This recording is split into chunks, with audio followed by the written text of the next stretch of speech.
విశాఖపట్నం వేదికగా ఈ రోజు రాత్రి 7:30 Delhi Capitals Lucknow Super Giants తలపడుతున్నాయి. ఈ మ్యాచ్ కోసం ఇప్పటికే అన్ని ఏర్పాట్లు పూర్తయ్యాయి. ఎలాంటి అవాంఛనీయ ఘటనలు చోటు చేసుకోకుండా 1700 మంది పోలీసులతో భారీ భద్రతా ఏర్పాట్లు చేశారు. ఈ మైదానంలో జరగనున్న 2 మ్యాచ్ల కోసం స్టేడియాన్ని మరమ్మతులు నిర్వహించేందుకు 40 కోట్ల రూపాయలు వెచ్చించారు. కొత్త ఎల్ఈడి లైట్లతో పాటు 34 ఆడియన్స్ బాక్సులను ఏర్పాటు చేశారు. అన్ని హంగులతో వైజాగ్ ఏసీఏ వీడీసీఏ అంతర్జాతీయ క్రికెట్ స్టేడియం ఐపీఎల్ మ్యాచ్ల కోసం ముస్తాబైంది. ఇక ఈరోజు మ్యాచ్ నేపథ్యంలో విశాఖలో ట్రాఫిక్ పోలీసులు ఆంక్షలు విధించారు. మధ్యాహ్నం 2 గంటల నుంచి రాత్రి వరకు ఆంక్షలు అమలులో ఉంటాయని వాహనదారులు సహకరించాలని పోలీసులు కోరారు. ఇక విశాఖ నుంచి వచ్చే వాహనాలకు వికన్వేషన్ వద్ద బి గ్రౌండ్లో పార్కింగ్ సౌకర్యం కల్పించారు. అలాగే శ్రీకాకుళం నుంచి వచ్చే వాహనాలకు సాంకేతిక కళాశాలలో పార్కింగ్ కేటాయించారు.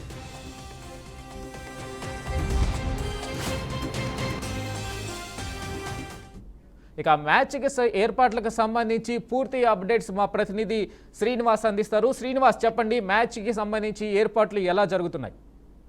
రైట్ వెంకట్, విశాఖ అంతా కూడా కన్నుల పండుగ వాతావరణం నెలకొంది. మొత్తం అన్ని దారులు కూడా టీఎంపాలెం స్టేడియం వైపే చూస్తా ఉన్నాయి. అటు శ్రీకాకుళం నుంచి ఇటు అనకాపల్లి, కాకినాడ, తుని పరిసర రాజమండ్రి నుంచి పూర్తిగా కూడా వాహనాలన్నీ కూడా పోతిన మల్లైపాలెం స్టేడియంకే దారులు పెట్టిన పరిస్థితి. ప్రధానంగా చూసుకుంటే ఐపీఎల్ మ్యాచ్లు పండగ వాతావరణం మొదలై 3వ రోజు కావస్తుంది. ఈ రోజు Lucknow Super Giants, Delhi Capitals తలపడనున్నాయి.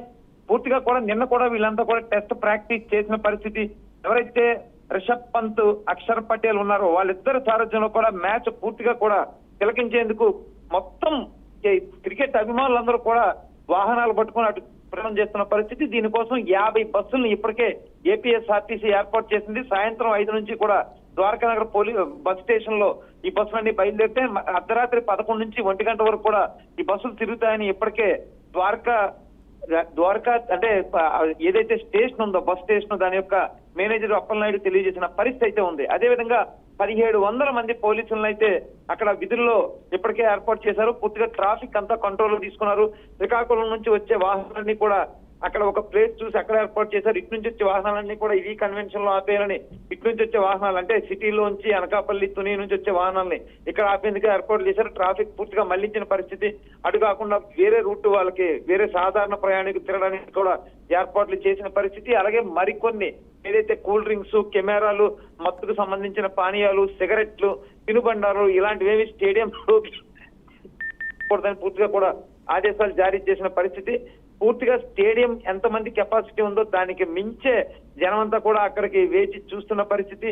ఎప్పుడెప్పుడు ఆయన క్రికెట్ అభిమానులు ఎదురు చూస్తున్న ఈ మ్యాచ్ అయితే ఈ సాయంత్రం 7:30కి ప్రారంభం కానుంది. అయితే ప్రస్తుతం వరుణుడు ఎంతవరకు సహకరిస్తాడనే సందేశం అయితే క్రికెట్ అభిమానులు నెలకొన్న పరిస్థితి. ప్రస్తుతం విశాఖపట్నంలో ఆకాశం అంతా మబ్బు కేంద్రీకృతమైంది. నిజానికి 37 డిగ్రీల నుంచి 42 డిగ్రీల వరకు సెల్సియస్ ఉండే విపరీతమైన వేడి ఉండే ఈ తరుణంలో ఆకాశంతో ఒక్కసారి కూల్ అయిన పరిస్థితి. అంటే అధిక తేమ, అల్పపీడనం కాస్త అధిక పీడనం ఏర్పడిన వాతావరణ శాఖ వారు చెప్పినట్టు కూడా సముద్ర తీరం వెంబడే కూడా కొంత మార్పులు సంభవిస్తాయన్నారు. అదేవిధంగా ప్రస్తుతం అయితే మార్పులు సంభవించి ఆకాశం వరుణుడు వర్షం పడడానికి సిద్ధంగా ఉందా అనిపించే పరిస్థితి అయితే ఉంది. వర్షం పడితే కనుక మ్యాచ్ ఆగే పరిస్థితి, లేకపోతే పూర్తిగా మ్యాచ్ అంతా కూడా జరిగి సక్సెస్ అయ్యే పరిస్థితి ప్రస్తుతం కనిపిస్తుంది. Venkat. Right Srinivas, thank you.